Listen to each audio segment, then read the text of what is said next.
नमस्कार मित्रों, कक्षा 10 गणित, कक्षा 12 अर्थशास्त्र दोनों मुश्किल विषय माने जाते हैं। कैसे इनको सरल बनाएं, कैसे पूरे नंबर लाएं, कैसे गणित के भय से मुक्त हो हम, इसका एक छोटा सा प्रयास मैंने किया है। और उस बच्चे को जो क्लास में सबसे कमज़ोर है, जिसकी नींव कमज़ोर है, जिसे क्लास में गणित में रुचि नहीं है, उसमें कैसे गणित की रुचि पैदा करें, कैसे उसकी नींव को मजबूत करें, कैसे ऐसी छोटी छोटी ट्रिक्स बताई जाए कि वो कम समय में पूरे नंबर लेकर आए और जो समय बचे उसमें बाकी की विषय वस्तु का दोहरान कर लें। तो इसका एक छोटा सा प्रयास मेरी तरफ से, आप इसको देखें, लाइक करें, शेयर करें और इस जो वीडियो है, इन वीडियो को जनमानस में फैला दें आप, है ना, ताकि प्रत्येक बच्चे तक पहुँचे। सब्सक्राइब जरूर कर लें, जो नीचे लिखा है सब्सक्राइब, जैसे उसको जैसे ही आप क्लिक करेंगे ये सब्सक्राइब हो जाएगा। और इस जो अभियान है मेरा, जो गणित को जनमानस तक पहुंचाना, इसमें रुचि पहुंचाना, इसमें रुचि पैदा करना, इस सब में आप मेरा सहयोग करें और भागीदार बने। इसके साथ ही धन्यवाद। इस कड़ी में आपका स्वागत।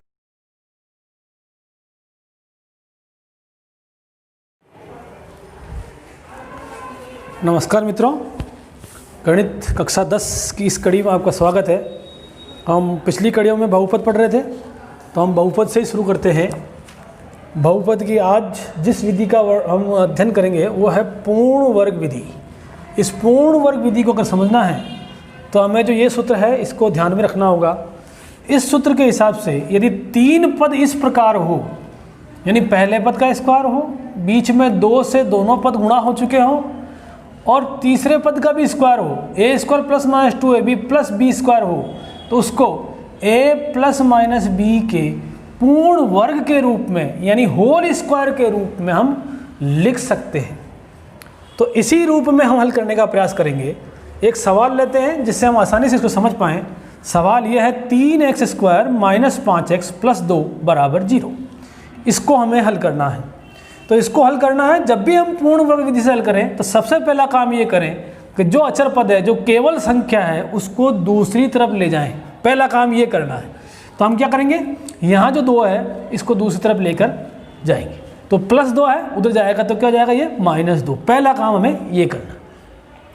दूसरा काम करना है, जो दूसरा स्टेप है वह है कि एक्स स्क्वायर का जो गुणांक है उसका सब में भाग लगाना है। यानी एक्स स्क्वायर के गुणांक, यानी जो अंक एक्स स्क्वायर से गुणा हो रहा है, यहाँ क्या है, ये 3, एक्स स्क्वायर के गुणांक, यहाँ गुणांक क्या आ रहा है अपने पास, 3 का सभी पदों में भाग देने पर सभी पदों में 3 का भाग दे दीजिए। तो उससे क्या हो जाएगा, यहाँ भी 3x स्क्वायर में अपन ने 3 का भाग दे दिया, 5x में भी 3 का भाग दे दिया, उधर जो -2 है उसमें भी 3 का भाग दे दिया। इससे क्या करना है, हम कर क्या रहे हैं, हम कर रहे हैं कि एक्स स्क्वायर के साथ जो भी गुणांक है उसको हटा रहे हैं। तो ये 3 से 3 कट के ये हट जाएगा, तो यहाँ 1 यानी एक्स स्क्वायर एकम एक्स स्क्वायर, ये बचा 5/3x और यहाँ बचा ये -2/3, 2/3। तो अब ये जो दूसरा पद, पहला तो हमने संख्या को तो ले जाना है, दूसरा काम एक्स स्क्वायर गुणांक का भाग लगाना है, तीसरा काम एक्स के गुणांक, यहां पर क्या आ रहा है, ये 5/3 का आधा करना है। आधे का मतलब है 2 का भाग लगाना है। 2 का भाग लगाएंगे इसमें, यानी 5/3 में जब 2 का भाग लगाएंगे तो नीचे 3 पहले से ही है, तो 2 इससे गुणा हो जाएगा, तो ये हो गया 5/6 का वर्ग।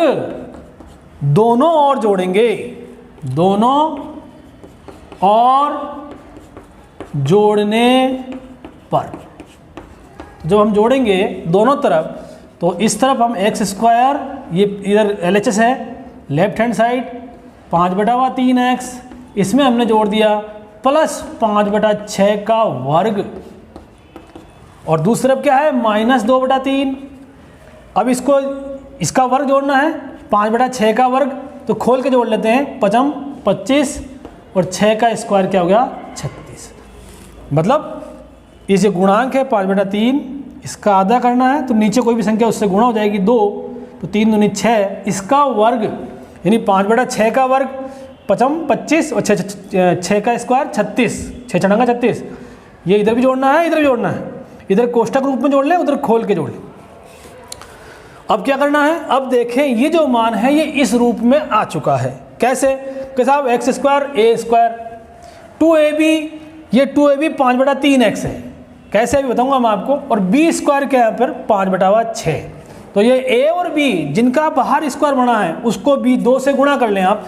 तो 2 से जब x को और 5/6 को भी गुणा करूंगा तो 2 एकम 2 और 6 कट जाएगा 3 बार, 2 तिया 6, तो 5/3 बचेगा। ये 5/3 आ रहा है, इसलिए हमने आधा करा था उसका। और ये x, तो इस तरह से ये बिल्कुल इस रूप में है, a square plus minus 2ab plus b square के रूप में। तो यहाँ पर हम इसको लिख देंगे क्या, x, यहाँ a क्या है x है, b क्या है 5/6 और बीच में क्या रहा माइनस, तो ये हो जाएगा हमारे पास a माइनस बी का होल स्क्वायर। तो x माइनस 5/6 a और b का होल स्क्वायर। और उधर क्या रहा हमारे पास, लघुत्तम लेना पड़ेगा। तो लघुत्तम कितना आएगा 36। अब 3 का भाग 36 में देंगे, 3 एकम 3, 3 दूनी 6 12। जो संख्या भाग देने पर आएगी वो ऊपर गुणा होगी 2 से, तो 12 दूना 24 प्लस 25। तो ये हमारे पास आ गया x माइनस 5/6 का होल स्क्वायर। 25 में से 24 घटा है तो 1 और 36 का 36। अब स्क्वायर हटाने के लिए क्या लेना पड़ेगा, उधर वर्गमूल लेना पड़ेगा। तो जब वर्गमूल लेंगे तो इधर स्क्वायर हट जाएगा और उधर वर्गमूल में दोनों चिन्ह आएंगे प्लस और माइनस, 1 और 36। तो 1/36 का वर्गमूल, तो ये आ गया हमारे पास x माइनस 5/6 और ये 1 का वर्गमूल 1 ही आएगा और 36 का 6, तो प्लस माइनस 1/6। तो प्लस का 1/6 भी हो सकता है और माइनस का 1/6 भी हो सकता है। दोनों परिस्थितियों में हमें आंसर निकालना है। तो यदि ये x माइनस 5/6 प्लस का 1/6 है तो क्या आना है, और यदि x माइनस 5/6 ये माइनस का 1/6 है तो क्या आना है देखेंगे। अब क्या करेंगे, इस माइनस 5/6 को उधर भेजेंगे, इधर x रोक लेंगे, तो उधर 1/6 माइनस उधर गया तो प्लस हो गया। ये हम हल करेंगे तो क्या हो जाएगा, ये 6 का 6 लघुत्तम हर समान होने पर ऊपर वाली संख्या ऐसे की ऐसे आ जाती है चिन्ह समेत। तो 5 और 1 कितना हो गया, ये 6, तो x बराबर 6/6 यानी 1। तो पहला मूल आया, पहला शून्य का आया 1। इसको हल करें तो यहाँ x बराबर 1/6 तो है ही, माइनस उधर गया तो प्लस का 5/6। ये माइनस के 1/6 है, ध्यान रखें। तो x बराबर वही हर समान है, तो 6 लघुत्तम भी 6 आएगा, ऊपर वाली संख्या -1 प्लस 5, 5 में से 1 घटेगा तो ये आया 4/6 और 2 से काटेंगे तो ये x का मान आ गया क्या हमारे पास, 2 का पड़ा बोल दिया हमने, 2 दूनी 4, 2 तिया 6। तो इस तरह से हमने ये 2 मूल प्राप्त कर लिए। तो पूर्ण वर्ग विधि को बिल्कुल इसी तरह से करना है। इसकी विधि को एक बार समझ लें वापस। संख्या को पहला स्टेप उधर भेजना है, जो x का गुणांक है उसका सब में भाग लगाना है, जो x का गुणांक है उसका आधा करके वर्ग को दोनों तरफ जोड़ना है, और पहले और तीसरे पद का आप होल स्क्वायर बना देंगे और चिन्ह ये लेंगे बीच वाला, और उधर लघुत्तम लेके हल कर लेंगे। फिर जब वर्गमूल लेंगे तो प्लस माइनस दोनों चिन्ह आएंगे, और उसके बाद प्लस से भी आप निकाल लें और माइनस से भी निकाल लें। इस तरह से इसको हल करना। तो पूर्ण वर्ग विधि में अपन ऐसे ही करते हैं। 1-2 सवाल और लेते हैं इसका। जैसे जो परीक्षा में आया हुआ है सवाल 1, बिल्कुल आप और बाकी सवालों का भी अभ्यास करें ऐसे ही और इसको कर लें। अब देखते हैं हम लोग इसमें एक सवाल जो परीक्षा में आया हुआ है, सवाल नंबर 7वां, पहले का 7वां। ये सवाल है 4x² plus 4bx minus a² minus b² बराबर 0। इससे हमको हल करना है इसको। तो इसको हल करना है तो इसको हल करने के लिए आप थोड़ा ध्यान रखें, इस माइनस को अंदर गुणा करके कोष्टक को खोल लीजिए। 4x² plus 4bx minus plus से गुणा होगा, पहले ए स्क्वायर का प्लस है तो माइनस का ए स्क्वायर, माइनस माइनस से गुणा होगा तो प्लस का बी स्क्वायर बराबर 0। ये प्लस का बी स्क्वायर हम यहाँ साथ में लिखेंगे, क्यों कि 4bx में b आ रहा है, उससे क्या होगा 4x² प्लस 4bx और बी स्क्वायर को इसके साथ में अपन लिख देंगे माइनस का ए स्क्वायर बराबर 0। ऐसा करने से ये जो 3 पद है हम देखते हैं कि क्या ये पूर्ण वर्ग बन रहा है क्या। तो पहले पद का ए स्क्वायर के रूप में होना चाहिए, तो ये 2x का होल स्क्वायर, और अंतिम पद भी स्क्वायर में होना चाहिए, ये है साहब। इन तीनों में देख रहे हैं, इन दोनों पदों को जिनका स्क्वायर बना है बाहर उसको 2 से गुणा कर लें तो 2x, ये उधर क्या है b, ये b और 2x गुणा हो के 2 से काटा मिला लें, 2 दूनी 4 आ गया, x आ गया और b आ गया। इसका मतलब ये पूर्ण वर्ग बन गया, इस रूप में आ गया है a square plus 2ab plus b square. तो ये हो जाएगा, यहाँ पर a की जगह क्या आ रहा है, तो ये a प्लस b का होल स्क्वायर, तो a की जगह क्या आ रहा है 2x, तो ये 2x प्लस b क्या है b है यहाँ पे, तो b का whole square minus a square बराबर 0। अब 2 पद, ये एक पद है और ये एक पद है, बीच में माइनस आ रहा है, और हम जानते हैं कि ऐसे स्थितियों में ये सूत्र लगता है हमारे पास क्या, कि 2 पद जब बीच में माइनस हो तो द्विपद में हम एक बार तो प्लस कर लेते हैं और एक बार माइनस कर लेते हैं, चूंकि तो यहाँ a स्क्वायर, a की जगह ये 2x प्लस b कोष्टक है और b की जगह a है, तो एक बार इसको a को प्लस कर ले और जोड़ दे इसमें, तो ये आ जाएगा 2x plus b plus a और 2x plus b minus a बराबर 0। ये 2 कोष्टक आ गया, इन दोनों कोष्टक से 2 मूल हम निकाल लेंगे, 2 गुणनखंड आ चुके हैं, तो हम इसको दोनों गुणा 0 है, तो या तो ये 0 है या ये 0 है। तो यदि 2x plus b plus a बराबर 0 तो क्या आएगा 2x, और दोनों मान उधर जाएंगे तो दोनों माइनस में हो जाएंगे, तो माइनस कॉमन ले लेते हैं, a प्लस b, और 2 गुणा में है तो नीचे जाएगा तो भाग में आ जाएगा, तो ये a प्लस b बटे हुए 2। और दूसरा कोष्टक, यदि 2x plus b minus a बराबर 0 है, तो माइनस a उधर जाएगा तो प्लस का a हो जाएगा, और प्लस b जाएगा तो माइनस का b हो जाएगा, और 2 का आप भाग लगा दीजिए तो a माइनस b बटे हुए 2। तो इस तरह से हमने ये 2 मूल प्राप्त किए। x का मान एक तो आया माइनस a प्लस b बटा 2 और दूसरा a माइनस b अपॉन 2। तो ये दोनों हमने इसके मूल प्राप्त कर लिए। आगे देखते हैं, द्विघात समीकरण के मूल यदि उनका अस्तित्व हो तो श्रीधर आचार्य विधि द्वारा द्विघाती सूत्र करके ज्ञात कीजिए। तो श्रीधराचार्य विधि द्वारा इसका हमने हल करना है। तो इसको हल करने के लिए इसका एक विविक्तिकर भी है, वो भी हम देख लेंगे, ताकि अगली जो अभ्यास प्रश्नावली है उसको हम हल कर पाएंगे। तो यहाँ पर इसको मैं बताता हूँ, पूर्ण वर्ग विधि इसी तरह से करना है।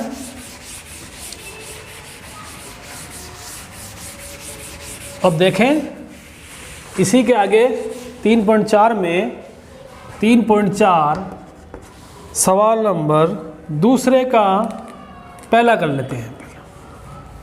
ये सवाल है 2x स्क्वायर माइनस 2√2 प्लस 1 बराबर 0। किससे करना है? श्रीधर आचार्य विधि से।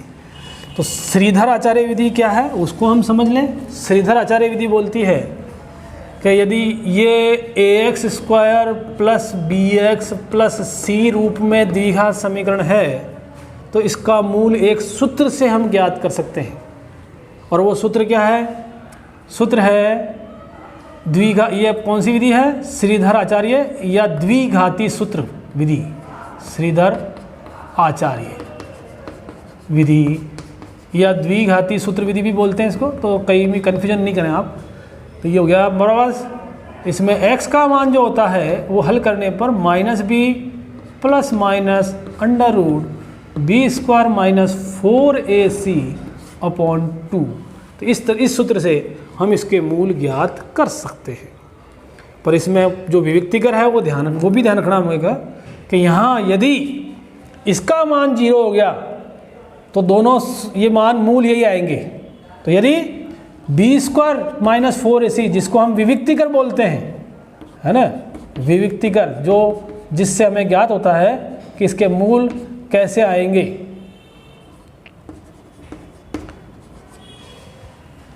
है ना, कैसे आएंगे साहब? इसको अगर बी, पहली चीज यदि बी स्क्वायर माइनस 4ac का मान इसको हल करने पर यदि 0 आता है, इसके मूल होंगे वास्तविक एवं समान, दोनों मूल समान होंगे और वास्तविक होंगे। दूसरा, यदि बी स्क्वायर माइनस 4ac का मान 0 से बड़ा आता है, यानी धनात्मक मान आते हैं।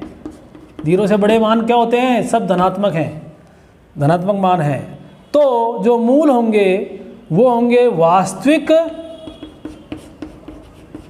एवं भिन्न भिन्न या अलग अलग, है ना, भिन्न भिन्न होंगे, भिन्न भिन्न, दोनों अलग अलग मूल आएंगे। और तीसरी चीज जिसे हमें ध्यान रखना है कि यदि बी स्क्वायर माइनस 4ac का मान 0 से छोटा हो जाएगा, तो 0 से छोटा जैसे होगा ये रूट में माइनस आ जाएगा, यानी मान क्या हो जाएंगे? काल्पनिक हो जाएंगे आपके। तो अगर 0 छोटा है यानी ऋणात्मक मान आते हैं, ऋणात्मक मान, तो जो मूल होंगे वो अवास्तविक या काल्पनिक, जो वास्तविक नहीं होंगे कुल मिला के, तो अवास्तविक या काल्पनिक होंगे। अब बड़ी कक्षाओं में पढ़ेंगे, जब अंडर रूट के अंदर माइनस आता है तो हम काल्पनिक मान लेते हैं उनको। ठीक है, अब इसको हल करने का प्रयास करते हैं। जैसे ये सवाल हमारे पास है, इसको श्रीधर आचार्य विधि से करते हैं। तो पहले इसकी तुलना कर लेते हैं, किससे? ax square plus bx plus c बराबर 0 से तुलना करते हैं। तुलना करने पर जब हम तुलना करेंगे तो a के स्थान पर क्या आ रहा है? यहाँ पे x स्क्वायर साथ, यहाँ a आ रहा है, यहाँ 2 आ रहा है, तो a बराबर 2, b बराबर -2√2 और c बराबर 1, a b c। सूत्र में मान रखते हैं तो मूल निकाल सकते हैं। x बराबर -b plus minus under root b square minus 4ac, ये श्रीधर आचार्य सूत्र, अपॉन 2a सूत्र में भी ध्यान रखें। अब इसमें मान रखें हम, तो यहाँ पर x का जो मान है -b -2√2, कोष्टक में लिखें जो भी माइनस मान, अगर माइनस में कोई मान है तो, प्लस माइनस बी स्क्वायर, तो -2√2 का whole square minus 4ac, 4a कितना है? 2, और c कितना है? 1, अपॉन 2a। तो ये x का मान आ जाएगा minus minus plus 2√2 plus minus under root, यहाँ √2 का स्क्वायर, रूट में कोई भी संख्या होती है और उसका वर्ग करते हैं तो रूट हट जाता है, x आ जाती है।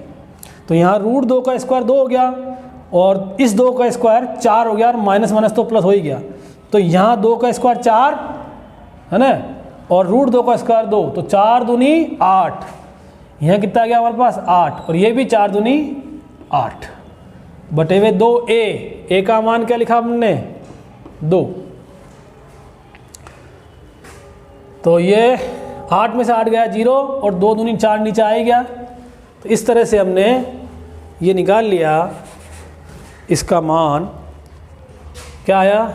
x बराबर 2√2 प्लस माइनस 0 हो गया वो, तो 0 होने से तो काम खत्म हो गया, और नीचे है 4।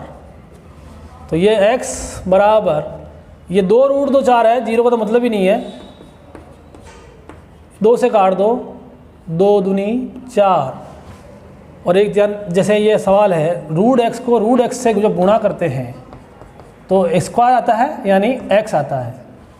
अभी एक रूट एक्स जब गुणा में है उसको उधर भेजेंगे तो भाग में आ जाएगा, तो रूट एक्स बराबर होता है एक्स अपॉन रूट एक्स, ठीक है ना। तो यहाँ पर हम रूट 2 को इस 2 से काट सकते हैं। तो कैसे कटेगा, रूट 2 को कटें, रूट 2 का रूट 2, और 2 जो है वो रूट 2 का स्क्वायर है, इसलिए यहाँ पर रूट 2 आ जाएगा। तो रूट 2 से काट दिया, तो ये अपने पास क्या आ गया 1 अपॉन रूट 2, और चूंकि 0 आ चुका था इसलिए दोनों रूट यही है, तो इसके हल क्या है 1 upon root 2 comma 1 upon root 2। यहाँ 0 आता है तो इसको 2 बार लिख दें शून्य को। इस तरह से हमने ये ज्ञात किया, है ना। x रूट x में अगर रूट x का मान लगाए तो रूट x आएगा, ऐसे ही 2 में रूट 2 का लगाया तो रूट 2 आ गया, ये ध्यान रखें, क्योंकि रूट 2 ऊपर तो कट चुका था रूट 2 से। तो इस तरह से ये हमने मूल ज्ञात कर लिए।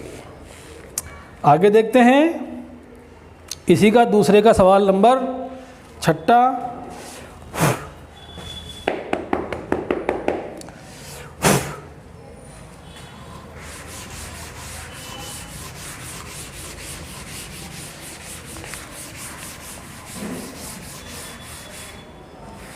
ये अभी विविक्ति कर हमारे काम आएंगे अभी, तो ध्यान रखें। सवाल देखें, एक थोड़ा सा जो भिन्न वाला सवाल है 1 upon x minus 1 upon x minus 2 बराबर 3, इसको हमें हल करना है। तो मैंने पहले बताया आपको, ऐसे सवाल जिसमें भिन्न रूप में संख्याएं हों तो पहले हम एलसीएम लेते हैं, और एलसीएम में क्या आता है, हमेशा एलसीएम में जो गुणनखंड है हमारे नीचे वही एलसीएम आते हैं। तो यहाँ पर x और x माइनस 2 इन दोनों का गुणा ही एलसीएम आ जाएगा। तो पहले x का भाग लगाएंगे इस एलसीएम में, तो x माइनस 2 बच जाएगा, ये x कट गया, तो x माइनस 2 x से गुणा हुआ तो x माइनस 2, x माइनस 2 का भाग लगा तो x से कम x बराबर 3, तो ये प्लस x और माइनस से कट गया, ये अंदर गुणा हो जाएगा। तो ऊपर आया माइनस 2, x से गुणा हुआ पहले तो एक्स स्क्वायर, फिर ये x 2 से गुणा हुआ तो माइनस 2x, दोनों पदों से गुणा हो गया बराबर 3। अब इसको हल करना है तो माइनस 2, अब इसको तिरछा गुणा कर लेते हैं, या मान ले 1 है तो ये 3 इससे गुणा हो जाएगा और 1 इससे, तिरछा गुणा कर रहे हैं हम। तो पहले 3 गुणा कर लेते हैं, 3 गुणा हुआ एक्स स्क्वायर से तो 3x स्क्वायर, 3 गुणा हुआ 2 से तो 3 दूनी 6x, और माइनस 2 से 1 गुणा हुआ तो माइनस 2 एकम माइनस 2। हम माइनस 2 को इधर ले आते हैं तो ये हो जाएगा प्लस में 3x square minus 6x plus का 2 बराबर 0। अब इसको हल करना है, तो इसको हल करने के लिए वही क्या, पहले ABC निकाल लें इसके तुलना से। A बराबर क्या आ गया 3, B बराबर माइनस 6 और C बराबर 2। अब द्विघाती सूत्र से कर लेते हैं, तो x बराबर माइनस बी प्लस माइनस, सूत्र हमेशा कंठस्थ कर लें, गणित में सूत्र गणित की आत्मा है, तो सूत्र याद है तो हम गणित में उसका ढांचा भर देंगे और अब हमारे पास होने की संभावना बहुत प्रबल हो जाएगी। बी स्क्वायर माइनस 4ac, इसलिए सूत्रों को कंठस्थ करें। मान रखें x माइनस बी, तो b का मान माइनस 6 है तो कोष्टक में लिखें आप, ताकि चिन्ह संबंधी गड़बड़ नहीं हो। बी स्क्वायर माइनस 6 का होल स्क्वायर माइनस 4, a क्या है 3 और c क्या है 2, गुणा कर लेंगे और 2a तो 2 इंटू 3 नीचे। तो x बराबर माइनस माइनस प्लस का 6 plus minus minus minus plus 6 का स्क्वायर करेंगे तो 36 माइनस 4 तरी 12 दूना 24 अपॉन 2 तिया 6। तो ये हो गया हमारे पास x बराबर 6 प्लस माइनस 36 में 24 गए 12 अपॉन 6। तो अब ये 12 आया है। 12 के अगर आप गुणनखंड करेंगे तो पहले 2 का भाग लगाएं, जब भी अंडर की संख्या तो गुणनखंड कर लें आप, और जोड़ा बढ़ जाए तो बाहर निकाल लो, एक जोड़े में से एक संख्या, 2 छंग 12 2 तिया 6, जोड़ा बन गया हमारे पास, और 3 एकम 3, 3 का जोड़ा नहीं बना, जिसका जोड़ा नहीं बना वो अंदर जिसका जोड़ा बन गया वो बाहर। तो इस तरह से ये हमारे पास आ गया x बराबर 6 प्लस माइनस 2 बार आ गई, और 3 का वर्गमूल नहीं बना, 3 का जोड़ा नहीं बना, 3 अंदर अपॉन 6। इन दोनों में से 2 कॉमन ले लेते हैं हम, तो x बराबर 2 कॉमन ले लिया तो 3 प्लस माइनस √3 अपॉन 6। 2 से काट 2 तिया 6, तो इसके जो मूल आए वो आ गया 3 प्लस माइनस √3 अपॉन 3। ये प्लस में लिखेंगे एक बार माइनस में लिखेंगे, इस तरह से हमने ये 2 मूल इसके ज्ञात